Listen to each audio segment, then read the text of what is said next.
उपस्थित आदरणीय श्रोतागण, श्री श्री राधा रानी के चरणों में कोटिश बार प्रणाम। भगवान श्री कृष्ण को सादर प्रार्थना।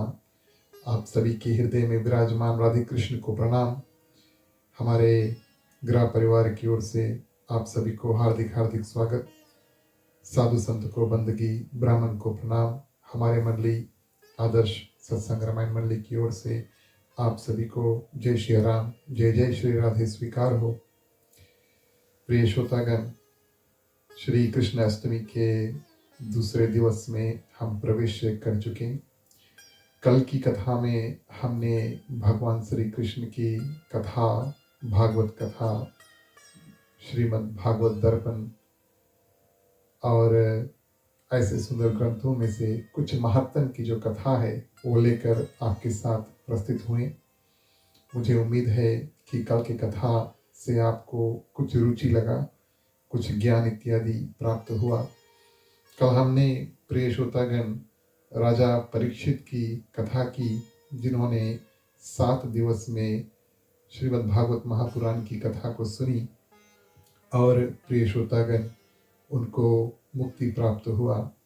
लेकिन राजा परीक्षित से जुड़ी एक और कथा जो हमारे बड़ा प्रेम सागर ग्रंथ में आया है वो किस रूप से है।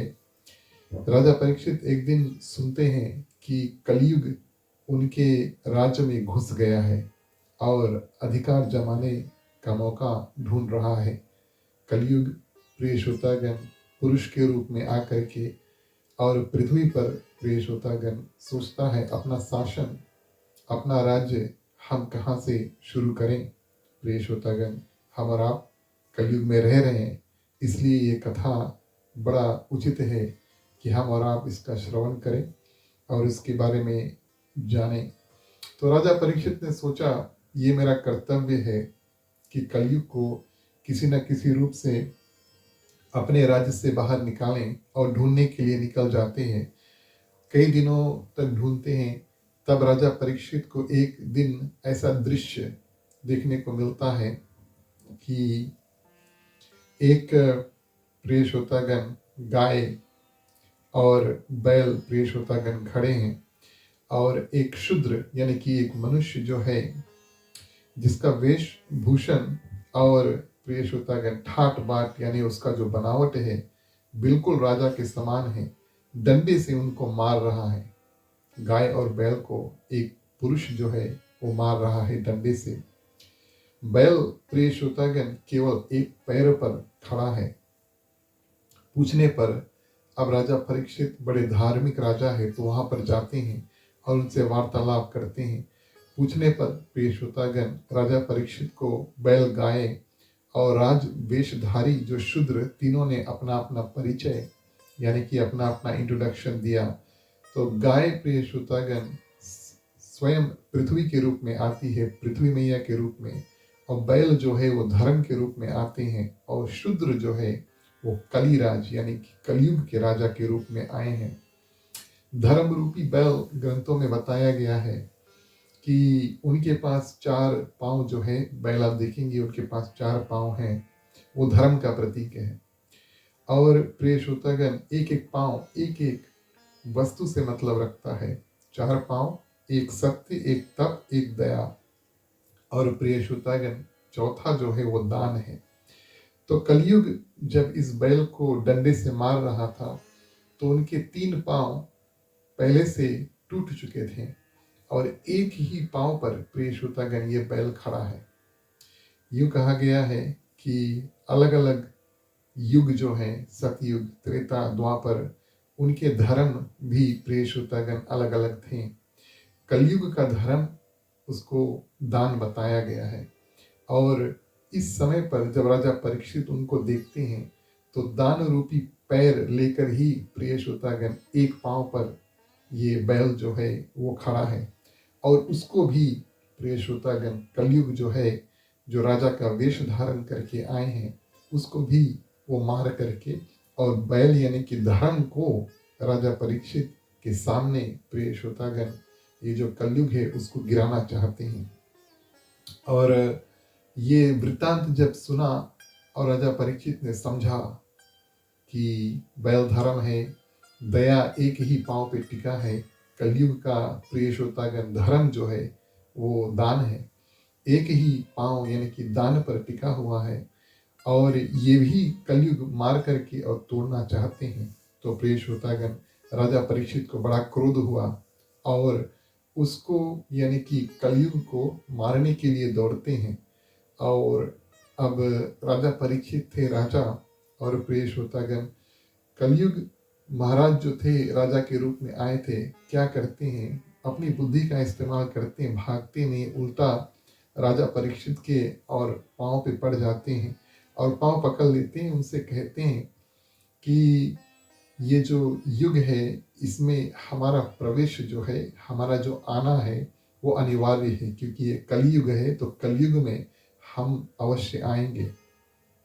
तो राजा परीक्षित कहते हैं कि आप यहाँ पर आए हैं, अब हमारे पैर पर अगर कोई गिर जाए तो हमारे शरण में आ जाते हैं। राजा परीक्षित सोचते हैं अब जो हमारे चरणों में पड़ा हुआ है उसको हम मार नहीं सकते, उसका वध नहीं कर सकते, किसी न किसी रूप से इनको कुछ स्थान दे देते हैं जहाँ पर ये जाकर के रह सकें। और प्रिय श्रोतागण बचे कुचे जो स्थान है उसको वापस साधारण लोगों के लिए, भक्तों के लिए छोड़ देते हैं। तो राजा परीक्षित प्रिय श्रोतागण यहाँ पर और कली युग को 4 स्थान प्रिय श्रोतागण देते हैं।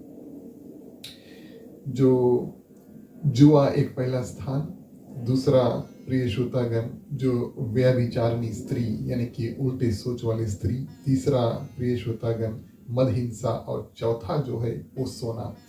अब सुनने में ऐसा लगेगा कि सोना खराब है और सोना पहनना नहीं चाहिए, लेकिन राजा परीक्षित यहाँ पर स्पष्ट रूप से कहते हैं कि कोई भी अगर अपने मेहनत का जो सोना है अगर हम खरीदें और उसका इस्तेमाल करें, पहने इत्यादि रखें, इसमें कोई चिंता की बात नहीं है। लेकिन अगर वही जगह पर चोरी के माध्यम से या किसी को दोष देकर के इत्यादि अगर हम सोना हासिल करते हैं तो उसमें कलयुग का वास हो। तो ये बात हम स्पष्ट रूप से कह दें, नहीं तो ऐसा ना हो कि आप समझें कि सोना वस्तु जो है वो बहुत खराब है, ऐसी बात नहीं है। प्रिय श्रोतागण राजा परीक्षित यहाँ स्पष्ट रूप से कह देते हैं कि जो भी कुछ सोना है अगर कोई उल्टे तरीके से लाया जाए तो उसमें कलयुग का वास होगा।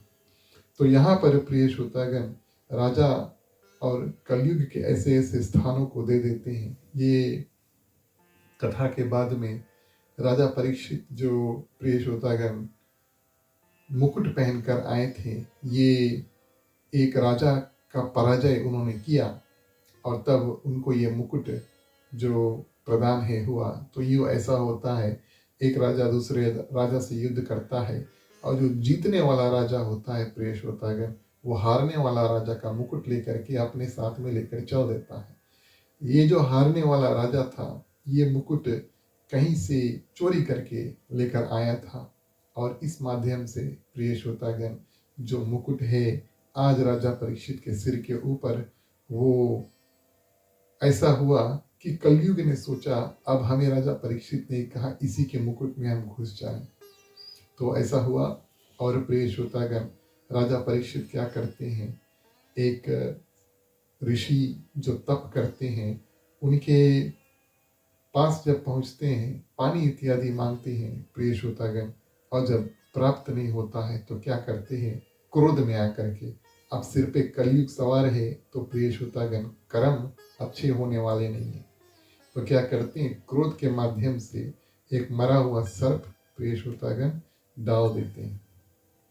ऐसा हुआ और उसके जो ऋषि था उसका जो पुत्र है जब आते हैं उसी क्षण प्रिय श्रोतागण और श्राप दे देते हैं, जिस किसी ने भी मेरे पिता के गले में मरा हुआ सर्प डाला है 7 दिन में उनको और तक्षक नाग जाकर के डस कर उसको मार देगा। ये कथा हमने आपसे कल वर्णन किया कि 7 दिन प्रिय श्रोतागण राजा परीक्षित शुकदेव मुनि के मुख से श्रीमद् भागवत महापुराण की कथा जो है उसको सुने थे। तो इसके पीछे वाली जो कथा है हमने आपसे आज वर्णन किया कि क्यों राजा परीक्षित के पास 7 दिन थे और कलयुग का जो परिचय उसको दिया। प्रिय श्रोतागण, कल हमने आपसे बताया था कि इन 8 दिनों में भगवान श्री कृष्ण की कथा जो है वो ज़्यादा करेंगे और श्रीमद् भागवत महापुराण का नैमिक कथा यानी कि नियम से किया जाता है, तो उस कथा को हम वहीं पर छोड़ते हैं। आज अब से हम भगवान श्री कृष्ण के लीलाओं में प्रिय श्रोतागण उतरेंगे। लेकिन उतरने से पहले एक बात कहेंगे कि कलयुग प्रिय श्रोतागण एक ऐसा समय है जो ये हमारे लिए बड़े सुंदर बात है कि हमारा जो जन्म है वो कलयुग में हुआ है। किस कारण से कि हमारा जो प्रिय श्रोतागण जीवन की अवधि है वो बहुत कम है। लोग लगभग 100 वर्ष तक जीते हैं कलयुग में। सतयुग, त्रेता, द्वापर में लोग कई हजारों वर्ष कुछ लोग जीते थे, यानी कि उनका जो जिंदगानी था वो बहुत लंबा था। कहने का भाव ये है प्रिय श्रोतागण कि उनके पास समय भी ज़्यादा था और भगवान की तपस्या इत्यादि, भक्ति इत्यादि करने की, लेकिन हमारे पास समय बहुत कम है। इस कारण से इसका नाम कलयुग रखा गया है और कलयुग की महिमा बहुत ज़्यादा है। कलयुग खराब है लेकिन कलयुग अच्छा भी है और इसका महिमा इस रूप से है कि अगर हम इसमें ध्यान से प्रिय श्रोतागण भगवान के प्रति ध्यान रखें, कर्म इत्यादि करें और जीवन में प्रिय श्रोतागण धर्म पालन करें, तो हमें मुक्ति सरल रूप से यानी कि आसान रूप से प्राप्त हो जाता है। बहुत ज़्यादा तपस्या इत्यादि करने की आवश्यकता नहीं है। भगवान का ध्यान करना है प्रिय श्रोतागण और सुंदर सुंदर कर्म जो है उसको करने हैं। सोच विचार और व्यवहार यानी कि बिहेवियर इत्यादि अगर हम अपना सही रखें तो कलयुग में प्रिय श्रोतागण हम बड़े आसानी से और बड़े जल्दी से भगवान के परम धाम को पहुंच सकते हैं। संसार के आवागमन के जो चक्कर है उसमें हमें पड़ना नहीं पड़ेगा। तो प्रिय श्रोतागण अब हम यहाँ से कथा को थोड़ा मोड़ते हैं और अब से लगभग 5-6 दिन भगवान श्री कृष्ण की लीला की कथा करेंगे। कल हमने भगवान श्री राम का परिचय दिया और भगवान श्री कृष्ण का परिचय दिया। फिर से आपको याद दिला दें कि भगवान श्री राम ने जो किया है उसको करो, ये जीवन का सिद्धांत तो होना चाहिए। भगवान श्री कृष्ण ने जो कहा है उसको करो, ये जीवन का सिद्धांत होना चाहिए। भगवान श्री राम ने जो किया उसको करो, भगवान श्री कृष्ण ने जो कहा अपने मुख से उसको करो।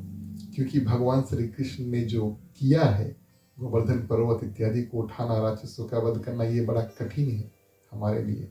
लेकिन दोनों का प्रिय श्रोतागण भगवान श्री राम का मर्यादा समझे, भगवान श्री कृष्ण का लीला जो है वो अपने आप समझ में आ जाएगा। आज प्रिय श्रोतागण सर्वप्रथम हम भगवान श्री कृष्ण का जो जन्म के बाद पहली कथा आती है वहां से कथा प्रारंभ करेंगे।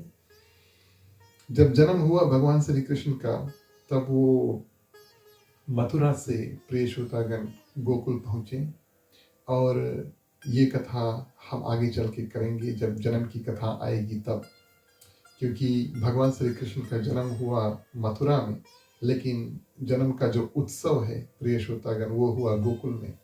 तो कृष्ण की कथा जब करें तो उनका जन्म वास्तविक तौर पर एक जगह पर होता है, लेकिन जन्म मनाया दूसरे जगह पर जाता है, वो हम आगे देखेंगे।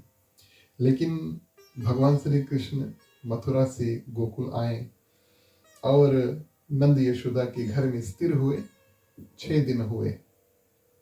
6 दिन जब भगवान श्री कृष्ण के जन्म के हो गए, यानी कि जन्म के 6 दिन पूर्व प्रिय श्रोतागण अब ऐतिहासिक वृत्तांत में कंस प्रिय श्रोतागण ये भगवान श्री कृष्ण के मामा लगते हैं और देवकी और वसुदेव यानी कि जो देवकी माता जी होती है भगवान श्री कृष्ण की, वो कंस के भाई लगते हैं। भाई बहन का नाता है उनका, चाचा का बेटा और बेटी का नाता है उनका। तो प्रिय श्रोतागण कंस को पता चला कि देवकी और वसुदेव का जो आठवां पुत्र है उनका काल बनेगा, यानी कि उनका वध करेगा।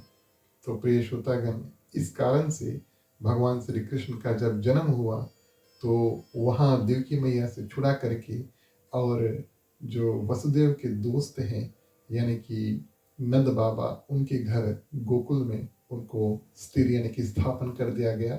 आप कुछ दिन यहीं पर रहें। भगवान श्री कृष्ण प्रिय श्रोतागण गोकुल आए और 6 दिन हुए उनके जन्म का, तो वही कंस अब उनको पता चल जाता है, क्योंकि योग माया, इसकी कथा भी आगे चलकर करेंगे। योग माया प्रिय श्रोतागण 7वें कन्या के रूप में जन्म लेती है और कहती है कि तुम्हारा वध करने वाला, जो 8वें कन्या के रूप में जन्म लेती है और कहती है कि तुम्हारे जो वध करने वाला उसका जन्म हो चुका है। तो प्रिय श्रोतागण, इस रूप में कंस अब घबराते हैं और सोचते हैं जो कोई बच्चा आसपास में उनका जन्म अभी अभी हुआ है उसका वध कर दो। देखिए यहाँ पर हमें एक सीख मिलता है। अब आकाशवाणी के माध्यम से कंस को पता चल गया कि यही देवकी वसुदेव का जो पुत्र है तुम्हारा वध करेगा। तो अगर हमें और आपको पता चल जाए कि हमारा मृत्यु कब कैसे कहाँ होगा, तो मृत्यु एक निश्चयी बात है जिसको हम बदल नहीं सकते। हमारा मृत्यु जब होगा तब होगा, उसको हम मोड़ नहीं पाएंगे, यानी कि उसको हम आगे नहीं कर पाएंगे या तो उसको हम पीछे भी नहीं कर पाएंगे। लेकिन समय प्राप्त है प्रिय श्रोतागण, अभी से हमारे मृत्यु तक जब भी कभी होगा तो हम कर्म और ऐसे ऐसे कर्म करें ताकि हम भगवान के पास पहुँचें। तो कर्म करने के लिए प्रिय श्रोतागण हृदय में भावना होना चाहिए। अब कंस को देखो, उनको जब पता चला कि देवकी और वसुदेव का 8वां पुत्र हमारा वध करेगा तो कारागार में बंद कर देते, ना कि भक्ति भाव करें भगवान की, और जब उनका वध हो तो भगवान के धाम में उनका वास प्रिय श्रोतागण अवश्य प्राप्त हो। तो इस रूप में प्रिय श्रोतागण कंस क्या करते हैं, एक नहीं कई अनेक योद्धा इत्यादि भेजते हैं और सर्वप्रथम भगवान श्री कृष्ण के छठी के रोज क्या करते हैं, पूतना को भेजते हैं। वो कंस की दासी थी, यानी कि एक सेवक थी और उनका नाम पूतना था प्रिय श्रोतागण, राक्षसी थी। और उनको गोकुल भेजते हैं और कहते हैं कि तुम जाओ और जो कोई भी बालक हो उसका, जहाँ तुम्हें मिले कोई भी बालक, उसका वध कर दो। तो आसपास के गांव में प्रिय श्रोतागण पूतना जाती है और जहाँ जहाँ पर छोटे छोटे बच्चे देखते हैं जिनका अभी अभी जन्म हुआ है, उन सबका वो वध कर देती है और काफी पाप जो है वो अपने सिर पर मोल लेती है प्रिय श्रोतागण। तब भगवान श्री कृष्ण उसका वध करते हैं। अब पूतना प्रिय श्रोतागण आकाश मार्ग से गोकुल पहुंचती है, तब क्या करती है, जब गांव में घुसती है तो एक सुंदर स्त्री का वेश धारण कर लेती है। देखिए, राक्षस अगर अपना सही रूप लेकर के कहीं पर जाएं तो लोग देख करके डर जाएंगे, या तो उनको पता चल जाएगा कि ये कोई ऐसा व्यक्ति है जिससे हमें दूर रहना चाहिए या बचना चाहिए। तो उनको कोई कार्य करना है, यानी कि भगवान का वध करना है या कोशिश करना है, तो अपना रूप बदल के प्रिय श्रोतागण और गांव के अंदर प्रवेश करते हैं। अब गोकुल पहुंची तो एक सुंदर स्त्री का वेश धारण किया और बहुत सुंदर श्रृंगार किया, लेकिन और क्या करती है प्रिय श्रोतागण, अपने जो स्थान है उसमें दूध लगा करके भगवान श्री कृष्ण के समीप जाती है। अब यहाँ पर एक और बात हम आपसे बताएं, कितना भी प्रिय श्रोतागण बन ठन के भगवान के पास हम पहुँचते, और हमारे भगवान के पास पहुँचने का मतलब क्या है, जैसे हम नहा धो करके आकर के अपने घर पे पूजा स्थान पे आकर के पूजा करें, या तो कहीं पर जा कर के मंडली इत्यादि में पूजन करें, या फिर मंदिर में जा कर के भगवान का दर्शन करें, कितनों भी बनकर जाएं प्रिय श्रोतागण, भगवान अपने आप हमारा सही स्वरूप जो है उसको पहचान लेता है। और बनावटी रूप जो है, कोई भी बनावटी रूप है प्रिय श्रोतागण, वो भगवान के सामने बहुत ज़्यादा देर टिकता नहीं है। पूतना के साथ में भी ऐसा ही होता है। अंत समय में हम आपको कथा विस्तार में बताएंगे, लेकिन अंत समय में प्रिय श्रोतागण, जब भगवान श्री कृष्ण उनका स्तनपान करते हैं तो अपने आप अपना सुंदर स्त्री वाला रूप छोड़ करके अपना व्यक्तिगत रूप यानी कि राक्षसी वाला रूप में अपने आप परिवर्तन उनका हो जाता है। तो भगवान के सामने प्रिय श्रोतागण यहाँ से सीख मिलता है, जहाँ तक तो हो सके अपना सही रूप लेकर जाए, बन ठन के ना जाए। कहने का ये भाव है प्रिय श्रोतागण कि जो भी भावना है सुंदर भावना लेकर के भगवान के सामने जाए। ऐसा ना हो कि भगवान के सामने हम जाए, हमारा एक रूप हो, और भगवान से जब हम दूर रहें तो हमारा एक और रूप हो। ये उचित नहीं है। तो प्रिय श्रोतागण, नंद द्वार पर यहाँ पर जो पूतना होती है, राक्षसी से एक सुंदर स्त्री में परिवर्तन करके गोपी का रूप बना करके पहुंचती है। यशोदा माँ के सामने आई और पूतना कहती है कि हे गोपी, आप अभी तक कहाँ पर थी? मेरे यहाँ लाला भयो है, और आप छठी के दिन यानी कि 6 दिन आप कहाँ थी? जितने गांव की स्त्रियां थी अभी तक आ करके सभी कोई कन्हैया को खिलाते हैं और प्रिय श्रोतागण उनको अपने बाहों में लेते, तुम अभी तक कहाँ थी? माँ यशोदा उनसे प्रश्न करती है। तो प्रिय श्रोतागण, यहाँ पर ये जो पूतना रूप धारण करके आई है, वो कहती है कि मैं अपने मायके में गई थी। प्रिय श्रोतागण, अब एक और बात, भगवान के सामने झूठ कहना ये बात भी उचित नहीं है। तो यहाँ पर पूतना कुछ ऐसे ऐसे कर्म करते हैं जो प्रिय श्रोतागण जीवन में हमें नहीं करना चाहिए। बनावटी रूप, एक रूप सभी के लिए रखो, भगवान के लिए, सबके लिए। और दूसरा प्रिय श्रोतागण, मुख से झूठ ना कहें। तो झूठ के कह देती है कि हम अपने मायके में गई थी, इस कारण से अभी तक आए नहीं है। और यशोदा मैया भोली भाली प्रिय श्रोतागण क्या करती है, कन्हैया को जो पलने से उठा करके और पूतना के गोदी में दे देती है, लो खिलाओ, हमारे घर ललना भयो है। भगवान कहते हैं कि हमारी जो मौसी आ गई है, इसका स्वागत करना चाहिए। अब भगवान श्री कृष्ण प्रिय श्रोतागण हर एक व्यक्ति से नाता जोड़ते हैं, और जितने गोपियां थी गांव में एक दूसरे को बहन कह करके संबोधित करते थे।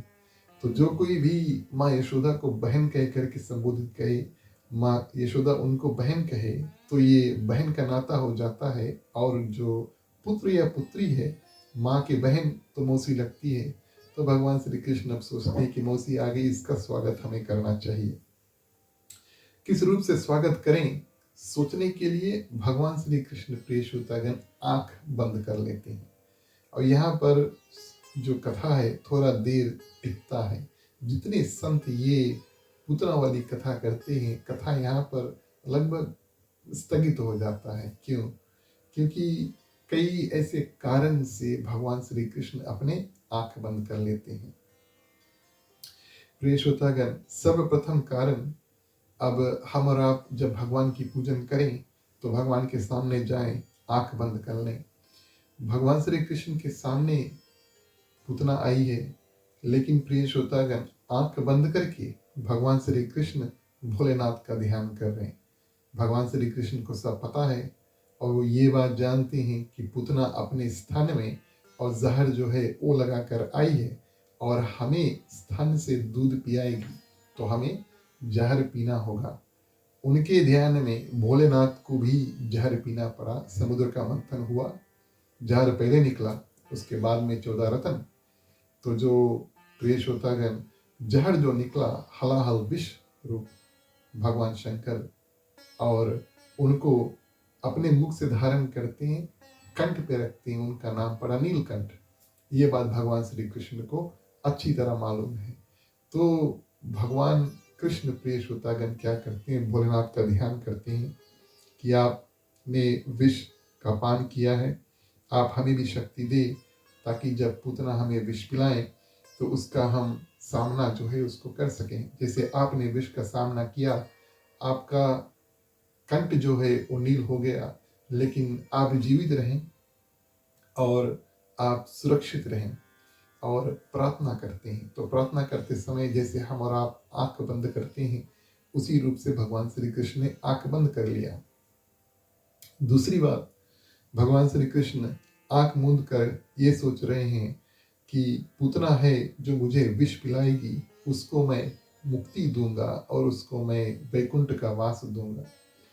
ये बात रामचरितमानस भी बताती है और प्रिय श्रोतागण, भगवत कथा भी बताती है कि जिन जिन राक्षसों का भगवान ने वध किया है, सबको भगवान ने अपना धाम में जाकर के भेजा है, सबको गति, सबको मुक्ति इत्यादि प्रदान किया है। और भगवान श्री कृष्ण सोचते हैं, भावना तो ये लेकर आई है मुझे मारने के लिए, मेरा वध करने के लिए, लेकिन मैं थोड़ी देर में इनको मार के और इनको मैं अपने सुंदर धाम को भेज दूंगा। गोकुलवासी अब यहाँ पर भगवान तुलना करते हैं, यानी कि कंपेयर करते हैं। तो कोई मारने आया है और विष लेकर आया है, और यहाँ पर प्रिय श्रोतागण, गोकुल में लोग मुझे माखन इत्यादि खिलाएंगे, मिश्री इत्यादि खिलाएंगे, तो मैं उनको बहुत देर में गति प्रदान करने वाला हूँ, लेकिन जो विष लेकर आई है पुतना, उसको मैं अभी ही तुरंत उनको गति प्रदान करने वाला हूँ, यानी कि अपने धाम को भेजने वाला हूँ। तीसरा कारण, प्रिय श्रोतागण, भगवान श्री कृष्ण आंख बंद किए और पूतना जो है वो बाल धातनी है, यानी कि जैसे मथुरा से चली तो जिन जिन गांव में उनको कोई नौजवान बालक मिला जिनका जन्म अभी हुआ, उनका वध कर देती है। प्रिय श्रोतागण, कई पाप इत्यादि करके तब वो भगवान श्री कृष्ण के सामने यदि पहुंची है, तो भगवान श्री कृष्ण सोचते हैं ऐसे पापी जो व्यक्ति है उसको देखना नहीं चाहिए, राक्षस को देखना नहीं चाहिए। मानस भी हमें ये बात बताती है कि भगवान श्री राम से जब शूर्पणखा रावण की बहन जो मिलने आई थी, तो भगवान ने उनको देखा नहीं था। दो कारण से, पापी थी, लेकिन प्रिय श्रोतागण रूप भी अपना बदल कर आई थी। जो भी कोई भगवान के सामने रूप बदल कर जाते हैं, भगवान उनको स्वीकार नहीं करते। आंख बंद करके भगवान ये सोच रहे हैं कि क्या ऐसा साधन दिया जो आज मेरे दर्शन उनको हुए, कि पूतना ने कोई अच्छा सुंदर कर्म इत्यादि को किए होंगे, तब प्रिय श्रोतागण उनका हमें हमारा दर्शन का सौभाग्य जो है वो प्राप्त होता है। वैसे तो ऋषि मुनि हजारों वर्ष तपस्या वन में बैठ कर लेते हैं, लेकिन कभी कभी भगवान उनको दर्शन देने के लिए जाते नहीं है। लेकिन प्रिय श्रोतागण, आज तो सरल रूप से एक राक्षसी को, यानी कि पूतना को भगवान के दर्शन हुए, और जरूर उन्होंने कुछ सुंदर कार्य प्रिय श्रोतागण किए होंगे। तो प्रिय श्रोतागण, यहाँ पर पूतना जो है उसके पुनर्जन्म की कथा है। और जब राजा बलि नाम के एक राजा थे, बलि नाम के एक राजा थे प्रिय श्रोतागण, उनको बहुत घमंड हुआ, और उसका जो घमंड है उसको तोड़ने के लिए भगवान विष्णु वामन रूप में, बौना वाले रूप में, छोटे रूप में जाते हैं, और उनको 3 पग पृथ्वी जो है वो मांगते हैं। 2 पग से जितना था 3 लोक इत्यादि बड़े होकर के और नाप देते हैं, और तीसरा पग यानी कि पांव रखने के लिए जगह ही नहीं बचा, सब कुछ नाप लिया। तब प्रिय श्रोतागण क्या करते हैं, राजा बलि क्या करते हैं, अपना जो सिर है वो आगे कर देते हैं कि बावन देव आपके जो चरण है यहाँ पर रखें। तो पूतना प्रिय श्रोतागण उस जन्म में राजा बलि की बहन थी, कुछ कथा में आया है कि उनकी पुत्री थी। तो आते समय बामन देव को जब देखा राजा से मिलने जा रहे हैं, बड़ा सुंदर थी, बिल्कुल बच्चे स्वरूप था। तो पूतना के हृदय में ये भावना आया कि अगर ये मेरा पुत्र होता तो मैं उनका स्तनपान कराती, क्योंकि भगवान जब भी अवतार धारण करते हैं तो बड़ा सुंदर रूप लेकर आते हैं। तो जो राजा की बहन होती है प्रिय श्रोतागण, राजा बलि की, और जब देखते हैं भगवान को तो सोचते हैं इतना सुंदर बच्चा अगर मेरा होता स्तनपान कराते हैं। और प्रिय श्रोतागण, जब उन्होंने देखा कि मेरे जो भाई है उसका सिर नीचा हुआ, उसका सिर यानी कि राजन का सिर नीचा हुआ, राजा बलि का, तब हृदय में क्रोध आया पुतना का उस जन्म में। और कहते हैं अगर ये मेरा बच्चा होता तो जहर दे करके उसको मार देते। दो भावना यहाँ पर पुतना के प्रकट हुई प्रिय श्रोतागण। एक भावना कि हम उनका स्तनपान कराएं, और दूसरा जो जहर है, जहर देकर उसको मार दें। अब संतों ने ऐसा बताया कि भगवान अगर सामने है, वामन देव भगवान सामने है, भगवान विष्णु के अवतार हैं, और अगर भगवान सामने है और प्रिय श्रोतागण हम अपने हृदय में कोई भावना रखें, संकल्प धारण कर ले, ये कर लें वो कर लें, तब प्रिय श्रोतागण ये भगवान का उत्तरदायित्व यानी कि रिस्पॉन्सिबिलिटी बन जाता है कि उसका पूरा करें। क्यों? हमने उनके दर्शन, उनके सामने कोई संकल्प किया है, तो उस संकल्प को पूरा करने का रिस्पॉन्सिबिलिटी, उत्तरदायित्व जो है वो भगवान के ऊपर पड़ जाता है। भगवान ने सोचा, पुतना ने दो बातें मांगी, एक तो दूध पिलाना, स्तनपान कराना, और दूसरा प्रिय श्रोतागण जहर से मार देना। अगले जन्म में यही बहन प्रिय श्रोतागण राजा बलि के पुतना बन के आती है, और इस समय वो दूध भी पिलाएगी, और दूध में प्रिय श्रोतागण यानी कि स्तन में वो जहर भी लगा करके आई है। तो भगवान प्रिय श्रोतागण जो भी भावना है उसको अवश्य पूर्ति करते हैं। और ये जो कथा है प्रिय श्रोतागण राजा बलि के, और जो उसके बहन थी उसकी कथा भगवान ध्यान करते हैं, इस कारण से अपने आंख बंद कर लेते हैं, सोचते किस कारण से पुतना हमारे सामने आई है, तब उनको ये बात का ज्ञान होता है। और भगवान के पलक में प्रिय श्रोतागण एक देवता यानी कि आईलिड, हमारे आंख के ऊपर जो लिड है उसको आईलिड कहते हैं, उसको पलक कहते हैं। तो पलक प्रिय श्रोतागण उसमें एक निमि नाम के देवता है, उसका वास होता है। और ऐसा दृश्य वो देवता ना देखें प्रिय श्रोतागण, इस कारण से आंख बंद कर लेते हैं।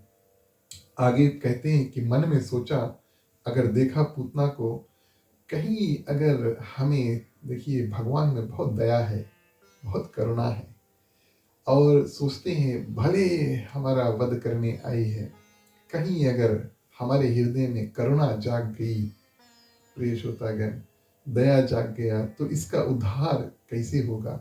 इनका जो मृत्यु है वो मेरे हाथ लिखा है और मैं ही इसका वध करने वाला हूँ। अगर देख लिया, ममता जाग गई, तो कैसे इसका वध करूंगा? आंख बंद कर लेते हैं।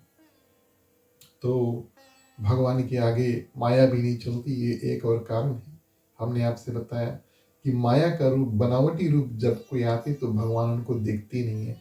अब भगवान श्री कृष्ण छोटे हैं, अपना मुख बहुत ज्यादा घुमा नहीं सकते, इस कारण से क्या करते हैं? आंख बंद कर लेते हैं।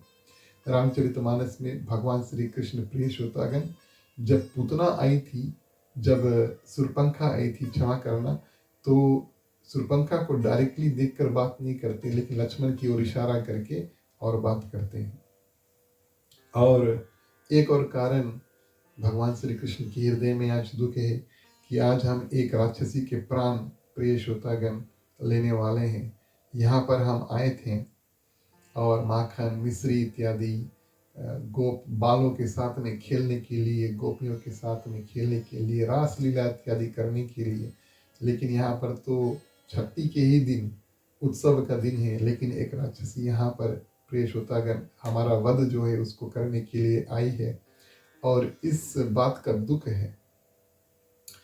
एक और बात का दुख है कि हम किसी का प्राण जो है वो लेने जा रहे हैं। अब भले राक्षस है या प्रिय श्रोतागण कोई संत व्यक्ति है, देवता है या दानव है, सभी कोई इसी सृष्टि में रहते हैं, तो भगवान सभी का पालन पोषण इत्यादि करते हैं। किसी का मारना, किसी का हत्या करना, भगवान श्री कृष्ण के हृदय में आज दुख है। दुख के कारण से अपने आंख को बंद कर लेते हैं प्रिय श्रोतागण। वैसे यूं कहें तो हम भी ये बात देखते हैं कि अगर हमारे यहाँ कोई बालक हो, तो अगर कोई नया व्यक्ति को देख ले, घर के व्यक्ति को वो पहचानते हैं और उनकी आवाज़ इत्यादि को पहचानते हैं। लेकिन अगर कोई नया व्यक्ति को देख ले या नया आवाज़ कोई सुन ले तो वो डर जाते, डर के मारे आंख बंद कर लेते हैं। तो पूतना भगवान श्री कृष्ण के लिए बिल्कुल नए थे, आंख बंद कर लिए। स्त्री हत्या भगवान को लगने वाला है क्योंकि पूतना स्त्री है। भगवान इस सोच में आंख बंद कर लेते हैं। और प्रिय श्रोतागण, ऐसे लीला करते भगवान और प्रिय श्रोतागण सोचते हैं कि कई रूप से हम, कई कारण हमने आपसे बताया कि भगवान क्यों अपने आंख बंद कर लेते हैं। अब कथा की महिमा यही है प्रिय श्रोतागण कि भगवान ने जो किए उसको हम सोचें, उसका हम मनन करें, यानी कि ध्यान करें और मन में उसको घुमाएं, बुद्धि में उसको घुमाएं। और कई हजार वर्ष से प्रिय श्रोतागण संत बैठ करके भगवान की एक एक जो जो कर्म उन्होंने किया, क्यों किया, क्या कारण हो सकते हैं, कर करके प्रिय श्रोतागण इस रूप में और कथा में जो रस है और बन जाता है। कई कारण इत्यादि यहाँ पर, और हमने आपसे वर्णन किए कि भगवान श्री कृष्ण आंख बंद कर लेते हैं। माँ यशोदा घर के काम में व्यस्त हो जाती है, छठी है तो घर में काम भी ज़्यादा है। इस कारण प्रिय श्रोतागण क्या करते हैं, और घर के काम में जब व्यस्त हो जाते हैं तो पूतना जो है सुंदर स्त्री वाले रूप में आई है। वो भगवान श्री कृष्ण को स्तनपान यानी कि दूध पिलाने लगते हैं। भगवान श्री कृष्ण आंख मूंद कर पी रहे हैं। अब पीते पीते दूध तो पी रहे हैं, लेकिन दूध के माध्यम से प्रिय श्रोतागण पूतना के जो प्राण है उसको भी खींच रहे हैं। एक और दूध पी रहे हैं, दूसरा और प्रिय श्रोतागण पूतना के हृदय में जो प्राण है उसको खींच रहे हैं। और प्रिय श्रोतागण इस रूप में उन्होंने पूतना का वध किया। मरते समय पूतना ने 2 बार छोड़ दो शब्द कहकर और अपने प्राण को त्यागे। 1 बार नहीं, 3 बार नहीं, 2 बार। यूं मानो प्रिय श्रोतागण पूतना कहती है कि हमें पृथ्वी से मुक्ति दिला दो, एक छोड़ दो, पृथ्वी से छोड़ दो, और हमें स्वर्ग से भी छोड़ दो। यहाँ से जब हमारा देहांत होता है, कुछ कुछ लोगों को अवसर सौभाग्य प्राप्त होता है कि स्वर्ग जाए। पूतना कहते हैं स्वर्ग को भी बाईपास कर दो, छोड़ दो, पृथ्वी छोड़ दो, पुनर्जन्म नहीं देना, अब हमें दूसरा जन्म नहीं देना, स्वर्ग मत भेजना हमें, छोड़ दो पृथ्वी से, छोड़ दो स्वर्ग से, हमें सीधे वैकुंठ यानी कि अपने धाम को भेज देना। भगवान श्री कृष्ण प्रिय श्रोतागण वही कार्य करते हैं। अब प्राण निकलते समय प्रिय श्रोतागण पूतना का जो सही रूप है, राक्षसी वाला रूप है, वो सामने आता है। भगवान श्री कृष्ण यहाँ पर थोड़ा लीला करते हैं। देखिए, जो गोपियां थी और जो गोपी इत्यादि थे, ये बड़े भोले लोग हैं। और एक तो ये डर ना जाए और कि कोई राक्षस आया है, सतर्क इत्यादि हो जाए और उनके हृदय में डर का भावना ना हो जाए प्रिय श्रोतागण। दूसरा प्रिय श्रोतागण, किसी ना किसी रूप से, और इस राक्षसी को अब हमें यहाँ पर आगे कई कार्य करने हैं, और यहाँ पर इस राक्षसी का जो शव है यानी कि उसका शरीर है होना उचित नहीं है। ये उत्सव का दिन है, भगवान श्री कृष्ण का छठी है, तो भगवान श्री कृष्ण अपनी योग माया के माध्यम से पूतना को उड़ा करके दूर लेकर जाके प्रिय श्रोतागण गिरते हैं, और उस माध्यम से प्रिय श्रोतागण जो कुछ दूर जाकर के पूतना का शरीर जो है वो गिरा। अब गिरते समय प्रिय श्रोतागण पूतना का शरीर काफी बड़ा हो गया, और उसके ऊपर छोटे से भगवान श्री कृष्ण प्रिय श्रोतागण उनके वक्ष स्थल यानी कि छाती पर खेल रहे हैं। अब इतना ऊंचा प्रिय श्रोतागण उनका शरीर हुआ कि जो नंद बाबा इत्यादि जब लोग आते हैं और माँ यशोदा जब भगवान श्री कृष्ण को, कन्हैया को खोजती है कहाँ है, तब प्रिय श्रोतागण पहुँचते हैं और देखते हैं कि एक राक्षसी के ऊपर और वो बैठकर खेल रहे हैं। तो उनको उतारने के लिए सीढ़ी इत्यादि लगाना पड़ा। ये भी दृश्य देखने लायक है कि कैसे प्रिय श्रोतागण गोकुलवासी जो है वो सीढ़ी इत्यादि लगा करके और ऊपर पहुंचते हैं। और प्रिय श्रोतागण क्या करते हैं, भगवान श्री कृष्ण को नीचे उतार के और प्रिय श्रोतागण माँ यशोदा को दे देते हैं। एक और बात हम ध्यान में रखें, और मैं कथा के माध्यम से बार बार ये बताते रहूँगा कि जितने दिन भगवान श्री कृष्ण गोकुल में थे, उन्होंने किसी हथियार इत्यादि, किसी भी वेपन इत्यादि का इस्तेमाल नहीं किया। गोकुल उनके लिए वृंदावन, गोकुल, और भगवान श्री कृष्ण गोकुल से कब वृंदावन जाएंगे ये सब हम आपको आगे कथा में बताएंगे। लेकिन ये बहुत ही दिव्य स्थान है भगवान श्री कृष्ण के लिए, अति दिव्य स्थान है। ये ऐसा स्थान है जहाँ पर भगवान श्री कृष्ण नंगे पांव चले हैं और प्रिय श्रोतागण साधारण लोग के साथ और साधारण रूप से जिए हैं। और भगवान श्री कृष्ण कोई भी अपना हथियार, उनके पास सुदर्शन चक्र है, बाद में इस्तेमाल करते हैं जब बड़े हो जाते हैं, लेकिन छोटे पर प्रिय श्रोतागण कोई भी हथियार इत्यादि इस्तेमाल नहीं करते। इसके पीछे एक और कारण हम आपको अभी बता दें। ऐसा भगवान श्री कृष्ण सोचते हैं कि अगर लोगों को पता चल गया कि मैं कोई साधारण बालक नहीं हूँ, हथियार इत्यादि, अगर मैं 6 दिन के बच्चे का जो उम्र होता है, उस उम्र में अगर मैं सुदर्शन चक्र इस्तेमाल करके पुतना का वध किया होता, या तृणावत इत्यादि जो भी कोई राक्षस है उनका वध किया होता, लोग जब देखेंगे तो वो जान जाएंगे कि मैं कोई साधारण बालक नहीं हूँ, मैं अवश्य कोई देवता या भगवान का रूप हूँ। अब भगवान श्री कृष्ण सोचते हैं हम और आप क्या करते हैं, और ये उचित भी है क्योंकि ये कलयुग है, लेकिन भगवान को जब हम मूर्ति इत्यादि खरीदते हैं, बड़ा सुंदर रूप से उसको लेकर आते हैं और अपने पूजा स्थान पर धर देते हैं। और जब हमें प्रिय श्रोतागण, या तो नियम है सुबह उठा, नहाया, हाथ जोड़ा और भगवान के दर्शन किए, हो लिए, या तो फिर प्रिय श्रोतागण हमें जब किसी वस्तु का मांग है, हम कुछ चाहते हैं, तब भगवान के पास आते। कहने का भाव ये, हम अपने अपने समय पर आते हैं और भगवान का दर्शन करते हैं। भगवान एक ही जगह पर स्थिर है हमारे घर पे।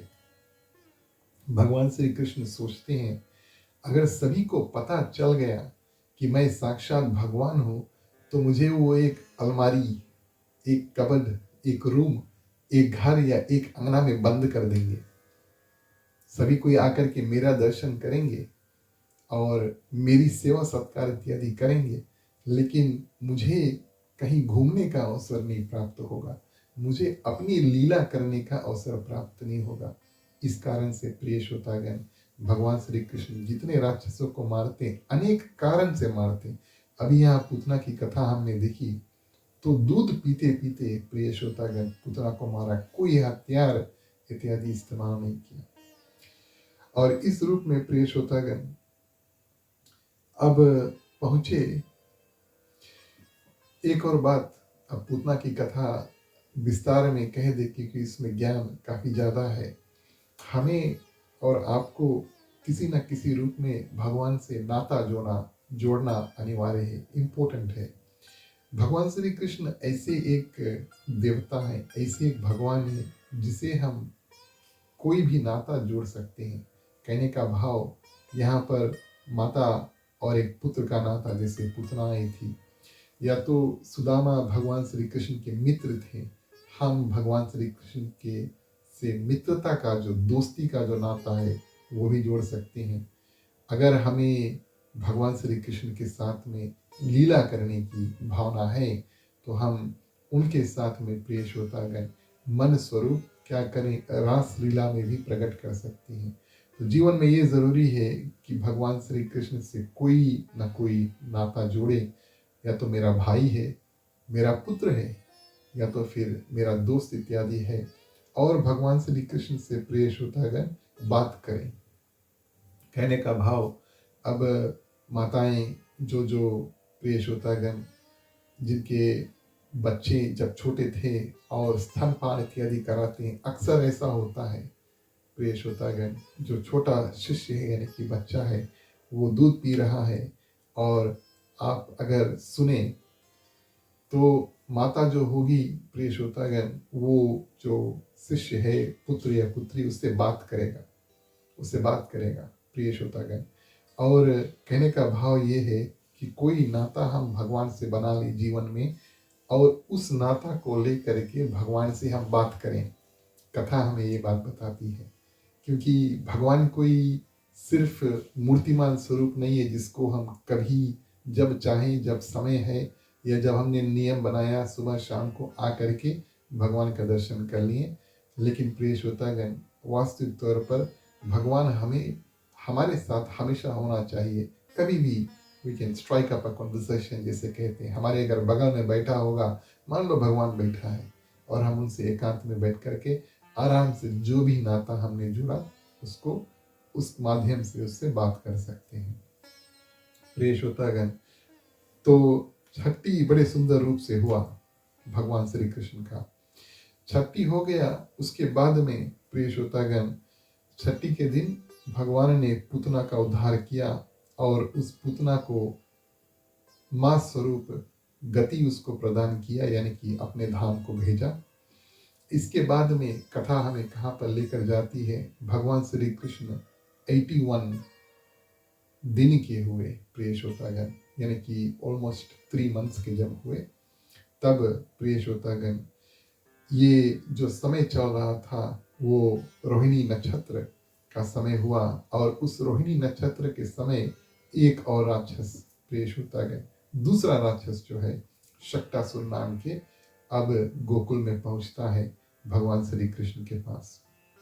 ये रोहिणी नक्षत्र यहाँ पर कथा में आई है, तो इसके बारे में हम आपको बताएं। जब भगवान श्री कृष्ण का जन्म हुआ प्रिय श्रोतागण, तो रोहिणी नक्षत्र का समय था। ये एक समय से जुड़ा वस्तु है, और ये प्रिय श्रोतागण, इसके जो प्रिसाइडिंग देवता हैं वो हमारे चंद्रदेव हैं और ब्रह्मा जी हैं। तो प्रिय श्रोतागण, जो भी कोई, अब ये तो आपको पता लगाना पड़ेगा कि आप किस नक्षत्र में पैदा हुए हैं, लेकिन रोहिणी नक्षत्र में जो भी लोग प्रिय श्रोतागण पैदा होते हैं, ये लोगों को अपने अपने में मोहित करने में बहुत आगे होते हैं। भगवान श्री कृष्ण सभी को अपने आप में मोहित करने में, यानी कि अपने बातों में उलझा लेते हैं। किसी को मनाने का भगवान श्री कृष्ण नंबर 1 है। वो बात करेंगे, उनसे आप जीत नहीं पाएंगे। वो हमेशा आपको अच्छी तरह से, सुंदर से अपने वश में कर लेगा, और आपको पता नहीं चलेगा। और इस कारण से प्रिय श्रोतागण, क्योंकि उन्होंने रोहिणी नक्षत्र जो है उसमें जन्म लिया है, तो रोहिणी नक्षत्र हुआ प्रिय श्रोतागण, और लगभग 3 महीने हुए, 81 डेज। तो भगवान ने करवट बदली, यानी कि भगवान श्री कृष्ण अपने आप प्रिय श्रोतागण क्या करते हैं, अपना जो देह है उसको घुमाते हैं। तो अगर पीठ पे थे तो वो अपने पेट पर चल देते हैं, पेट पर थे तो पीठ पर चल देते हैं, अपने आप 81 डेज पर करवट लेते हैं। और उन जमाने में, अभी तो सुनने को नहीं आता है, लेकिन हम जब देखते हैं, उन जमाने में लोग जब देखते थे कि बच्चा पहली बार करवट लेता है, उत्सव मनाते हैं, फेस्टिवल मनाते हैं। तो प्रिय श्रोतागण, करवट उत्सव वहां पर मनाया जा रहा था, और माँ ने विचार किया कि आज हम ब्राह्मणों को बुलाएं, अन्नदान इत्यादि, वस्त्र दान इत्यादि करें, और उनको भोजन भी प्रदान करें। मन में संकल्प कर लिया, और कन्हैया को दूध पिला करके प्रिय श्रोतागण पलने में सुला दिया। और बगीचे में एक टूटी सी बैलगाड़ी थी, और बैलगाड़ी प्रिय श्रोतागण उसके ऊपर भगवान के जो पालना है उसमें डाल दिया, और भगवान से ऊपर दूध दही माखन की जो मटकी इत्यादि थी। तो बैलगाड़ी के ऊपर प्रिय श्रोतागण भगवान श्री कृष्ण को स्थिर कर दिया। भगवान श्री कृष्ण सो रहे थे, और बैलगाड़ी के ऊपर से लटका हुआ कुछ कमलों में कुछ माखन और जो माखन इत्यादि घी इत्यादि सब लटके हुए थे। गहरी और नींद में भगवान श्री कृष्ण सोए हुए हैं और माँ यशोदा क्या करती है, ब्राह्मणों की सेवा में लग जाती है। इधर प्रिय श्रोतागण, कंस के द्वारा भेजा हुआ दूसरा राक्षस जो है शक्टासुर नाम का आता है, आकर के सीधे बैलगाड़ी के ऊपर बैठ जाता है और जोर जोर से उस बैलगाड़ी को हिलाने लगता है। भगवान सो रहे थे, नींद खुली, तब देखा शक्टासुर वहां पर बैठा है, उनसे मिलने आया है और भगवान को अब शक्टासुर का वध करना है। भगवान जान जाते हैं। भगवान मन में विचार करते हैं कि ये मुझे मारने के लिए आए हैं और अब हम क्या करें। देखिए, उस समय बालक रोना, करवट बदलना, उससे ज्यादा और कुछ नहीं कर पाते।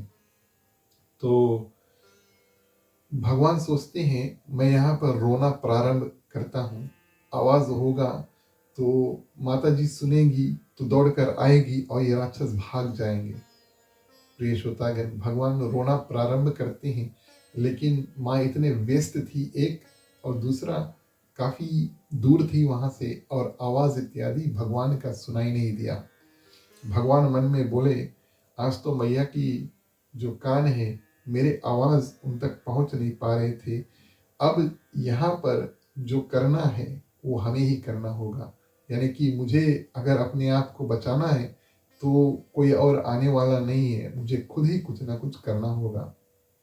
नन्हे नन्हे प्रिय श्रोतागण, छोटे छोटे अपने चरण भगवान उठाते हैं और जोर से शक्टासुर को एक लात मारते हैं और प्रभु ने प्रिय श्रोतागण इस रूप में झट शक्टासुर का भंजन कर दिया, यानी कि शकट भंजन किया।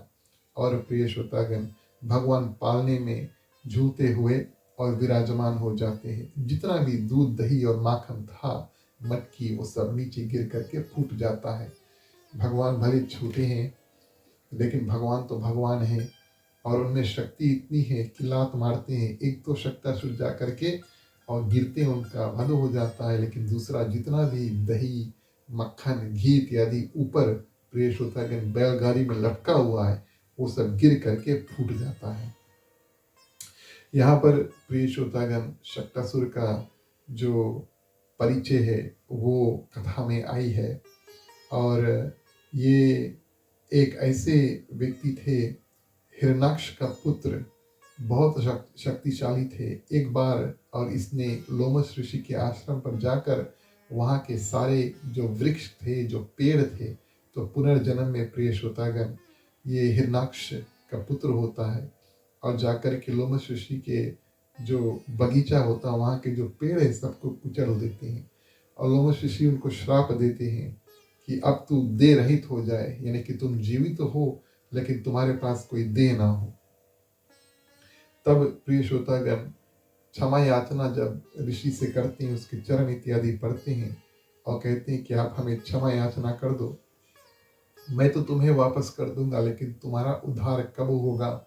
ये लोमस ऋषि बताते हैं कि वैवस्त मनवंतर में भगवान श्री कृष्ण के चरण स्पर्श से तुम्हारी मुक्ति होगी। और वही असुर प्रिय श्रोतागण उस छड़की यानी कि बैलगाड़ी में आकर के बैठ जाता है और जैसे ही भगवान के चरण स्पर्श होते हैं, प्रिय श्रोतागण मुक्ति उनको प्राप्त हो जाती है। एक आध्यात्मिक बात हम आपसे यहाँ पर बताए कथा के माध्यम से। प्रिय श्रोतागण, ये बैलगाड़ी जो है, टूटी सी बैलगाड़ी है, अंगने में स्थिर है। प्रिय श्रोतागण, ये वास्तविक तौर पे ग्रस्त जीवन का बैलगाड़ी है। ग्रस्त जीवन में हम कब पढ़ते हैं, गृहस्थी में हम कब प्रवेश करते हैं, जब पति पत्नी का विवाह होता है। जिस दिन विवाह हुआ प्रिय श्रोतागण, उस दिन हम गृहस्थी जीवन में प्रवेश कर देते हैं। और जैसे बैलगाड़ी है, यानी कि गाड़ी है, रथ स्वरूप है, उसके दुई पहिए है प्रिय श्रोतागण, तो गृहस्थी जीवन के दुई पहिए, एक पति एक पत्नी। अब सरल भाव में आपसे बताएं तो बैलगाड़ी जो है उसी दिशा में जाएगा जिस दिशा में पहिए प्रिय श्रोतागण उसको लेकर जाएंगे। एक पहिया अगर इधर जाई, दूसरा पहिया इधर जाई, तो प्रिय श्रोतागण वो तो गृहस्थी का जो बैलगाड़ी है वो बड़ा कठिनाई के साथ में चलेगा।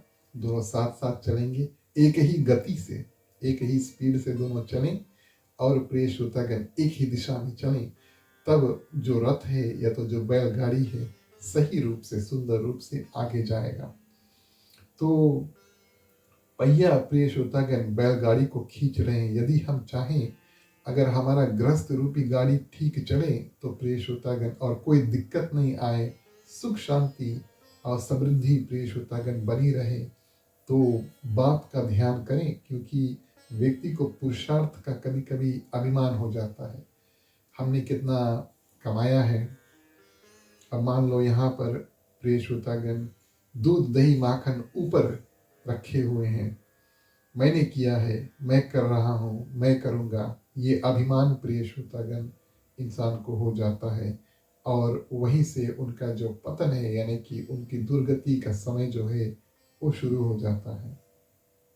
तो ऐसी स्थिति में प्रिय श्रोतागण अभिमान ना हो और संपत्ति इत्यादि जो हो उसको सही जगह पर भी रखना चाहिए, ना कि हमारे ऊपर, हमसे ऊपर प्रिय श्रोतागण संपत्ति इत्यादि हो और हमेशा जब हम ध्यान इत्यादि करें, बात इत्यादि करें, तो ऐसा ना हो कि हमारा जो संपत्ति हमारे सर के ऊपर हो, जो भी कोई घी इत्यादि हो, माखन इत्यादि हो। तो यहाँ पर प्रिय श्रोतागण जो आध्यात्मिक रूप में ये ऐसे ऐसे वस्तु है जिसको हम कमाते हैं, कमा लिया ठीक है, उसको साथ में रखा ठीक है, लेकिन उसके सिर के ऊपर नहीं रखो, उसका सही स्थान पर और सही रूप से प्रिय श्रोतागण इस्तेमाल करो, नहीं तो फिर अंत समय में वो फूट जाएगा। जिस रूप से भगवान श्री कृष्ण के सामने जितने मटकी इत्यादि ऊपर लटके हुए थे, लात चलाते सब फूट जाते हैं। प्रिय श्रोतागण, तो 6 दिन में पूतना का वध हुआ और उसके बाद में प्रिय श्रोतागण तृणावत का उद्धार हुआ।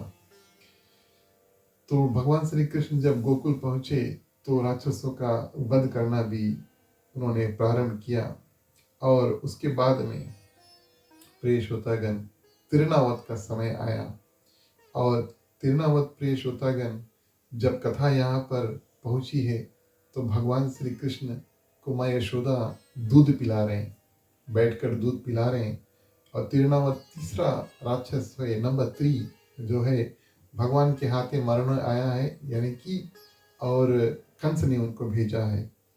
और माता जी प्रिय श्रोतागण क्या करती है, भगवान श्री कृष्ण के रूप को देख रहे हैं, बड़ा प्यार से देख रहे हैं और भगवान श्री कृष्ण ऊपर ताकते देखते तृणावत प्रिय श्रोतागण चक्कर लगाकर आ रहा है, बाउंडव के रूप में, टोर्नेडो के रूप में आ रहा है, आंधी के रूप में आ रहा है। भगवान देखते हैं तो सोचते हैं, वो जान जाते हैं कि हमें उठा करके आकाश में लेकर जाएंगे।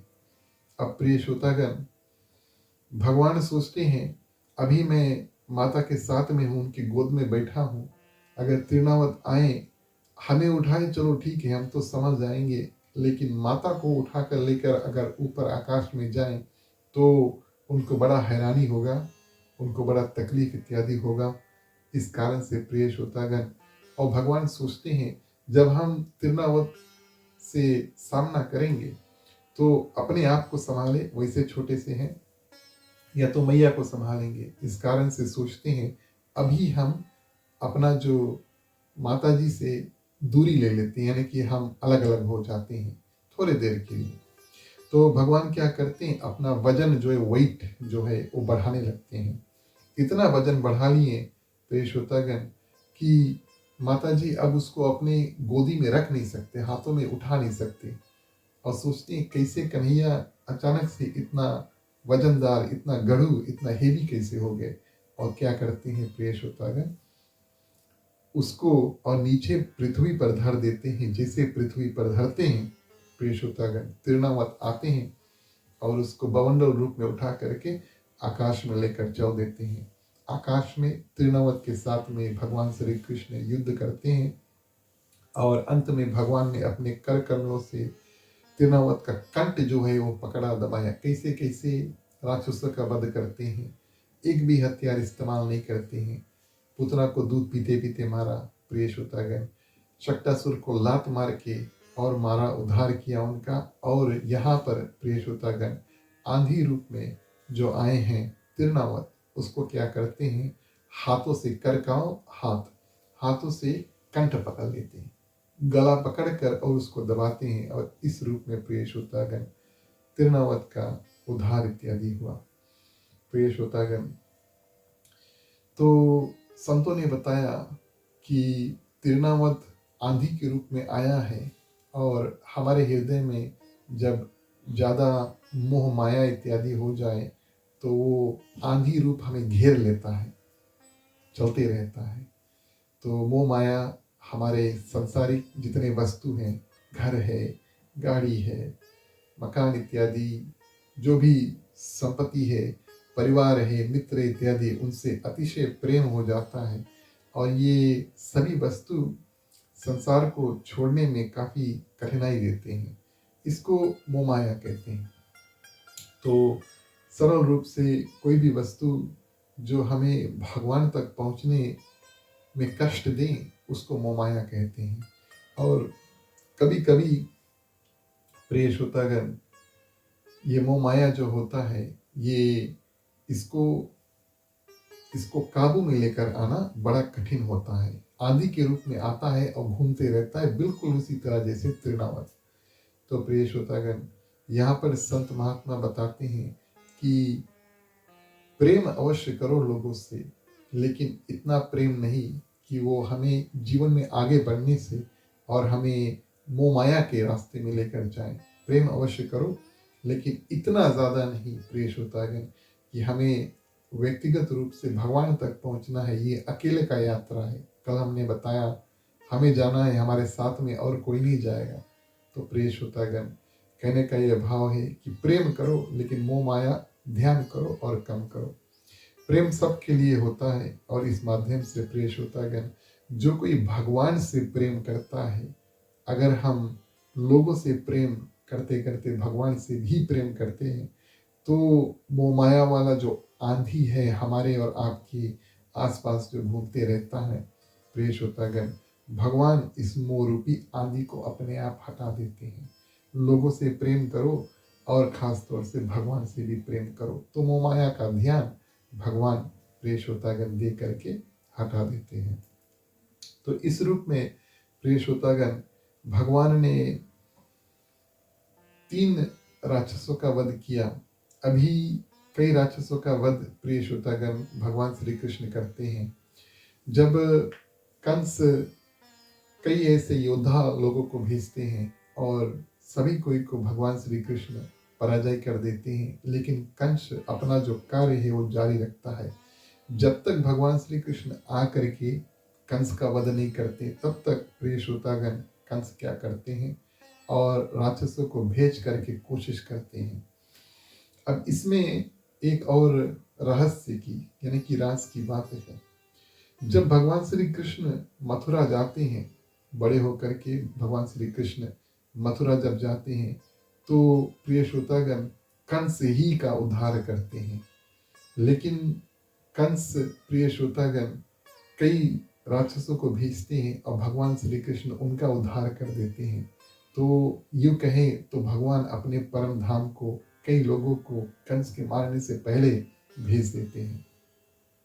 ये अवसर प्रिय श्रोतागण कंस के माध्यम से होता। उनके मारने के लिए, यानी भगवान के मारने के लिए कई राक्षसों को भगवान श्री कृष्ण भेजते हैं और भगवान श्री कृष्ण के पास भेजते हैं। भगवान श्री कृष्ण उनको स्वीकार करके, उनसे वध करके, बिना हथियार के प्रिय श्रोतागण अपने धाम को भेज देते हैं।